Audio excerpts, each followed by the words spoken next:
Sénégal, bonjour. Et qui disait Ndordouba Yonam. En tout cas, Tribune Quotidien revient sur la mise en œuvre, du plan Orsec. Pourquoi faire? Eh bien, pour nous dire que Neketeyo,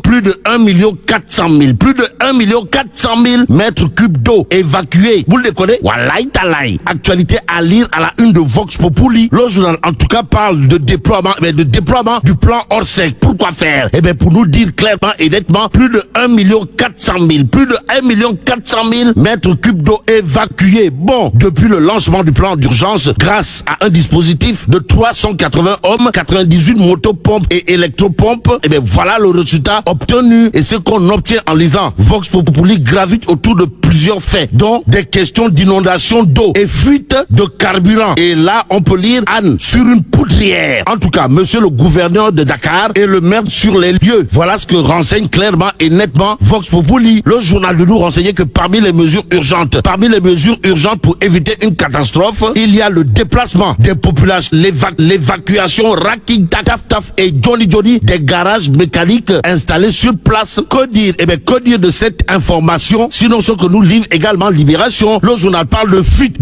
dans les conduites de la Sahara, histoire de nous révéler que Ndeketeyo, plusieurs maisons contaminées à Anne. En tout cas, les hydrocarbures se sont mélangés aux eaux de pluie. Le préfet interdit les activités à risque, c'est-à-dire la mécanique, la tôlerie et entre autres sur le site. Bon, les familles touchées, provisoirement logées au CEM de Anne, informe clairement et nettement Libération. Restons avec le journal qui parle d'affaissement de dalles à Kermassar et Yumble. Pourquoi faire? Eh bien, pour nous renseigner qu'un bébé de 4 mois, un bébé de 4 mois et un enfant de 8 ans tués. Aïe, sommes-nous tentés de dire? En tout cas, les deux drames portent à 6 le nombre d'affaissements de dalles enregistrés depuis mi-juillet. Bon, Tribune continue toujours au chapitre de cette actualité de renseigner 2 drames à Yumble et à Kermassar. 2 dalles s'affaissent et font 2 morts et 4 blessés. Et pendant ce temps, blessés dans leur amour propre, les membres de And Gussum le sont. Au regard de ce que nous lit Vox Populi, le journal en tout cas parle de l'application Raking, Taf et Johnny, des accords et la réintégration du CSSI de l'hôpital de Ourossogui avant de révéler que And Gussum bombarde et alarme lourde, s'il vous plaît, le ministère de la Santé. Bon, l'ASAS, And Gussum annonce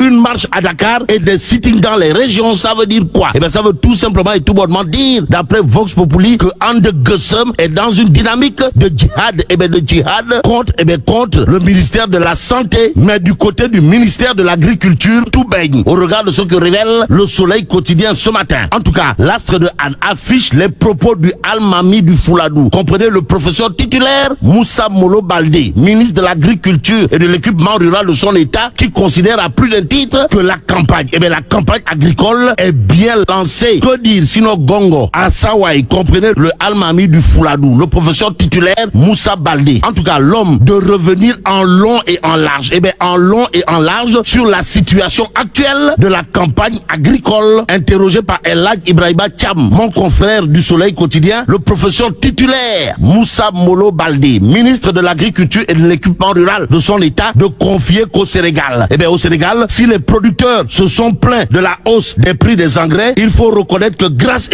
à une bonne planification, nous avons pu éviter les problèmes de disponibilité du produit, contrairement à beaucoup de pays de la sous-région. En attendant, enquête quotidienne au chapitre du nouveau gouvernement de révéler Macky contre la montre. Que dire? Que dire du titre de Walf quotidien, sinon présidence de l'Assemblée nationale, l'équation, l'équation Mimi. S'agit-il d'une équation à 1, 2, 3 ou 4 inconnus? Pour l'instant, Walf quotidien de noter que Mimi Touré, c'est en tout cas un lourd contentieux avec le Parti démocratique sénégalais sur la CREI aussi. Le piège, le piège du vote du bulletin secret. Voilà en tout cas ce à quoi est exposé Mimi Touré, si on en croit Walf quotidien ce matin. Réumi quotidien en tout cas de retenir et faire retenir un titre particulier de chez particulier. De quoi s'agit-il, Wai?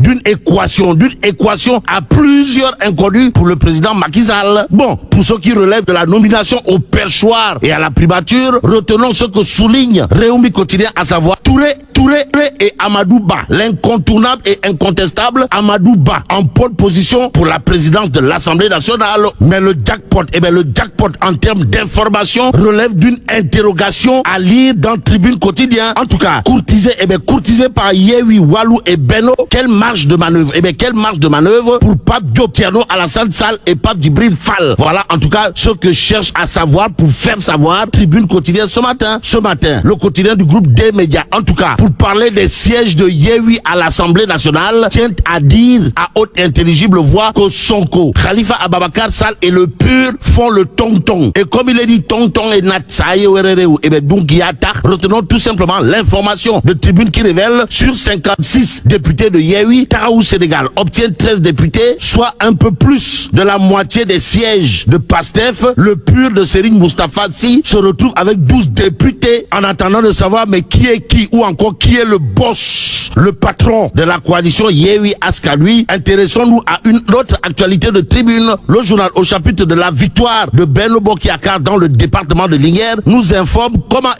les communes rurales, les communes rurales ont sauvé Macky Sall des eaux. Et ce qui coulerait de source dans cette histoire, d'après cette fois le Témoin quotidien, gravite autour d'un certain Babou Hadi Gang, où l'empreinte unificatrice de la victoire de Benno Bokk Yakaar du Koungheul. En tout cas, retenons d'après le Témoin quotidien que le lion du bambouk se nomme Babou Hadi Gang, ou l'homme qui a permis à la coalition Benno Bokk Yakaar de remporter haut la main le combat contre Yewwi Askanui du côté de Koungheul. Que dire d'autre d'après le Témoin quotidien? Sinon, au chapitre du scrutin législatif, il y a une certaine Djenaba Diop, ou la cheville ouvrière de la victoire de Benno Bokk Yakaar à Kaolack. En tout cas, là aussi, Diop Djenaba a réellement mouillé le maillot, pour la victoire, la victoire de la coalition au pouvoir du côté du bassin arachidier, au regard des informations à lire dans le Témoin. Restons avec le Témoin quotidien qui parle de la nouvelle configuration de l'Assemblée nationale, histoire de titrer défis et enjeux d'une 14e législature. Et ce qu'il faut prendre pour argent comptant est à lire à la une de Baisse le jour. Pour terminer, le journal parle de fermeture, de fermeture de l'Eudantec le 15 août prochain, histoire de révéler Aristide.